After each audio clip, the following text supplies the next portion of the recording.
ಮೀಸಲಾತಿ ಕೋಸ್ಟಲ್ ಬಿಂದು ವಿಧೇಯಕಕ್ಕೆ ಸಹಿಯನ್ನ ಹಾಕದೆ ಬಲಗೈ ಸಮುದಾಯದ ಏಳ್ಗೆಗಾಗಿ ಆ ವಿಧೇಯಕವನ್ನು ವಿರೋಧಿಸಿದಂತ ನಿಮ್ಮೆಲ್ಲರ ಹೆಮ್ಮೆಯ ಬಲಗೈ ಶಾಸಕ AR ಕೃಷ್ಣಮೂರ್ತಿ ಮತ್ತು ಅಬ್ಬಯ್ಯ ಪ್ರಸಾದ್ ಅವರಿಗೆ ಮೊದಲನೇದಾಗಿ ನಾನು ಅಭಿನಂದನೆಗಳನ್ನು ಸಲ್ಲಿಸುತ್ತಾ ನನ್ನ ಮಾತುಗಳನ್ನ ಪ್ರಾರಂಭಿಸ್ತಾ ಇದ್ದೇನೆ. ಬಂಧುಗಳೇ,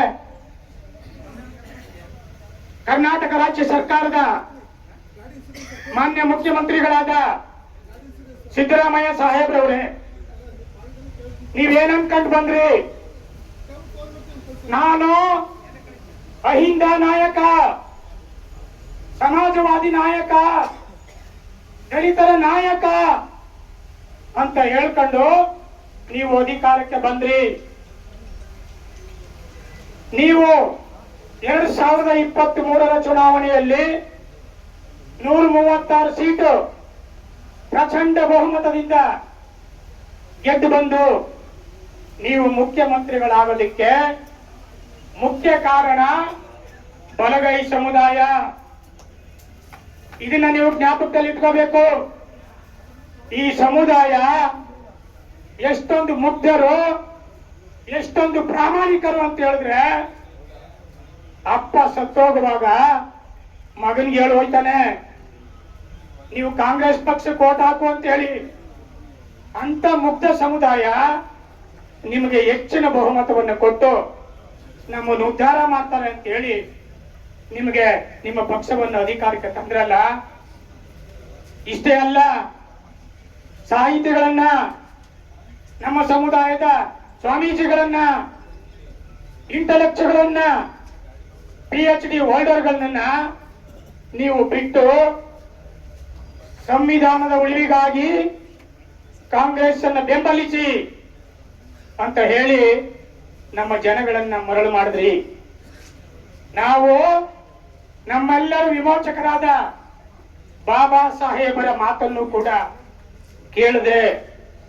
ಅವ್ರು ಆವಾಗಲೇ ಹೇಳಿದ್ರು, Congress is a burning house, if Dalit enter into you burn acid ಅಂತ.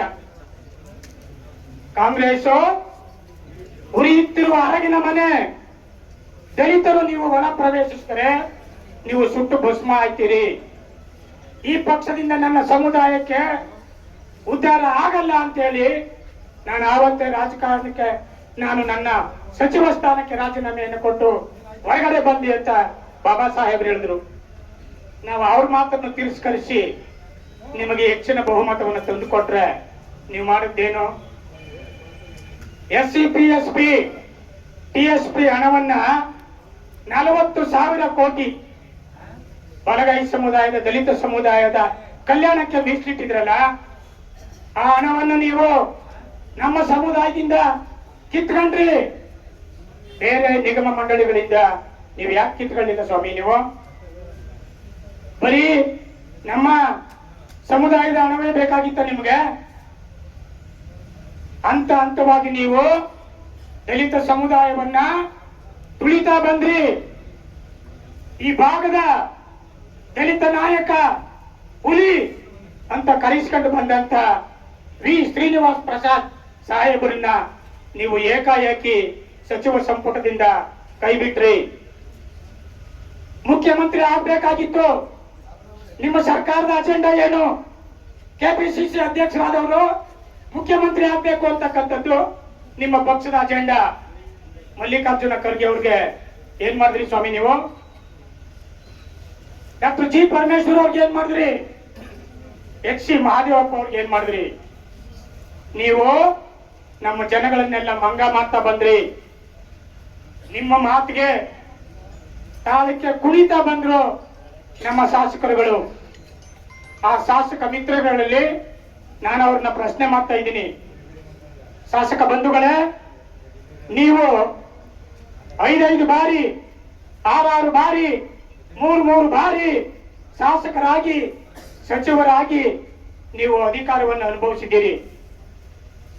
ನೀವು ತುಂಬಾ ಹೈಲಿ ಕ್ವಾಲಿಫೈಡ್ ಇದ್ದೀರಿ. ಈ ಬಲಗೈ ಒಳ ಮೀಸಲಾತಿ ವಿಧೇಯಕಕ್ಕೆ ಸಹಿ ಹಾಕಿದ್ರೆ ನಮ್ಮ ಸಮುದಾಯಕ್ಕೆ ಅನ್ಯಾಯ ಆಗುತ್ತೆ ಅಂತ ನಿಮ್ಗೆ ಗೊತ್ತಾಗ್ಲಿಲ್ವೇನೋ? AR ಕೃಷ್ಣಮೂರ್ತಿ ಅವರು ಒಂದೇ ಸಾರಿ ಗೆದ್ದು ಬಂದ್ರು. ಅವ್ರಿಗಿರ್ತಕ್ಕಂಥ ಸಮುದಾಯದ ಕಾಳಜಿ ನಿಮಗೆ ಯಾಕಿಲ್ಲ? 12 ಜನ 13 ಜನ ಶಾಸಕರುಗಳಿದ್ದೀರಿ ನೀವು. ನಿಮಗೆ ಅದನ್ನ ಪರಿಶೀಲನೆ ಮಾಡ ತಾಳ್ಮೆ ಇಲ್ವಾ? ವಿವೇಕ ಇಲ್ವಾ? ನಿಮಗೆ ಸರ್ಕಾರ IAS ಅಧಿಕಾರಿಗಳನ್ನ ನಿಮ್ಗೆ PS ಆಗಿ ಕೊಟ್ಟಿರೋದು ಯಾತಕ್ಕೆ? ಅವರಿಂದ ನೀವು ಮಾಹಿತಿ ಪಡ್ಕೋಬೇಕಾಗಿತ್ತು. ನೀವ್ ಯಾಕೆ ಪಡ್ಕೊಳ್ಳಿಲ್ಲ? ಮುಖ್ಯಮಂತ್ರಿಗಳು ಹೇಳೋದಕ್ಕೆ ನೀವು ತಾಳಕ್ಕೆ ಕುಣಿದ್ರಿ. ಎಲ್ಲಿ ನಮ್ಮ ಮಂತ್ರಿ ಪದವಿ ಕಿತ್ತಾಕ್ಬಿಡ್ತಾರೋ, ಎಲ್ಲಿ ನಮ್ಮ ನಿಗಮ ಮಂಡಳಿಗಳನ್ನ ಕಿತ್ತಾಕ್ಬಿಡ್ತಾರ ಅಂತ ಹೇಳಿ ಅವ್ರು ಹೇಳ್ದಂಗೆ ನೀವು ಕೇಳಿದ್ರಿ. ಶಾಸಕರೇ, ನೀವು ಏನಂತ ಹೇಳಿದ್ರಿ?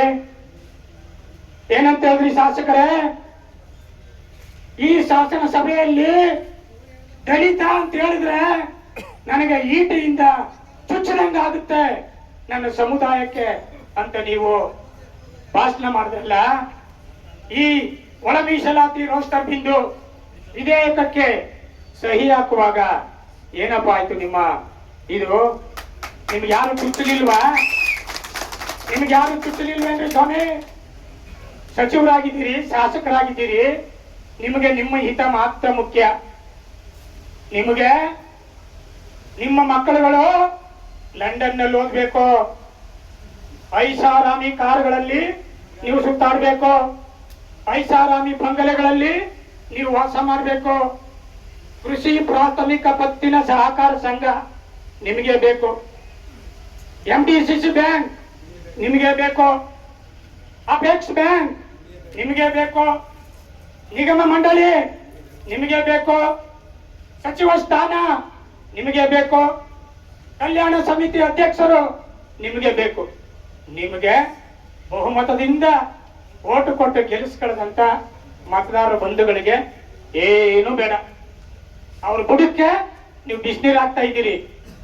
ಇದು ನಿಮಗೆ ಮುಂದೊಂದು ದಿನ ನಮ್ಮ ಬಲಗೈ ಸಮುದಾಯವನ್ನ ಮರಣ ಶಾಸನ ಬರೆಯೋದಕ್ಕೆ ನೀವು ಹೊರಟಿದ್ದೀರಲ್ಲ, ಇದೆಲ್ಲ ಇದು ನಿಮ್ಮಗಳಿಗೆ ಮರಣ ಶಾಸನ ಆಗುತ್ತೆ.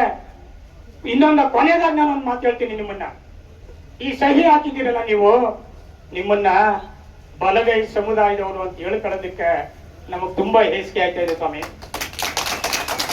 ನಮಗ್ ತುಂಬಾ ನಾಚಿಕೆ ಆಯ್ತಾ ಇದೆ. ನಿಮ್ಮ ಮೈಯಲ್ಲಿ ಬಾಬಾ ಸಾಹೇಬ್ ಅಂಬೇಡ್ಕರರ ರಕ್ತ ಹರಿತಾ ಇದ್ರೆ ನೀವು ಸಹಿ ಹಾಕ್ತಾ ಇದ್ರ? ಹೇಳಿ, ಘಂಟಾಘೋಷವಾಗಿ ಹೇಳಿ. ಬಾಬಾ ಸಾಹೇಬ್ ರಕ್ತ ನಿಮ್ಮಲ್ಲಿ ಇದೆಯಾ?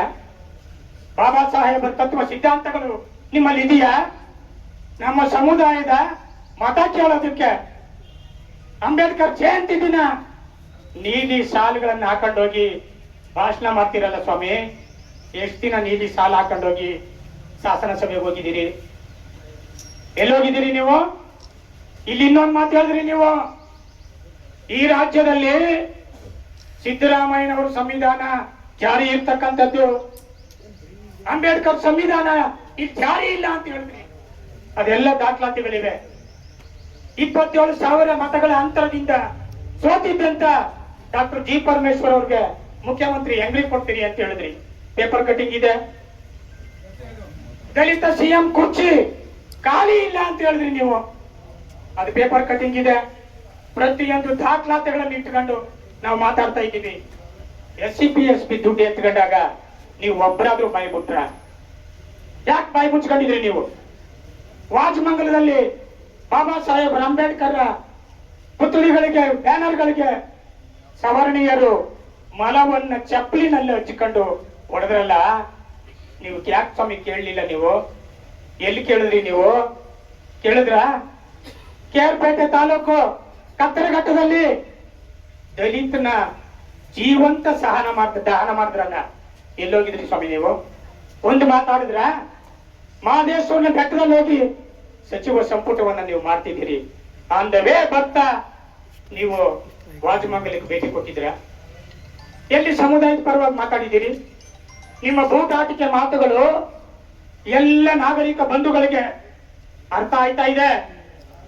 ಬಲಗೈ ಸಮುದಾಯಕ್ಕೆ ನೀವು ಮರಣ ಶಾಸನ ಬರೆಯಕ್ಕೆ ಹೋದ್ರೆ ಅದು ನಿಮ್ಮ ಮರಣ ಶಾಸನ ಆಗುತ್ತೆ ಅಂತ ಹೇಳಿ ನನ್ನ ಮಾತುಗಳನ್ನು ಮುಗಿಸ್ತಾ ಇದ್ದೀನಿ. ಜೈ ಭೀಮ್, ನಮೋ ಬುದ್ಧ.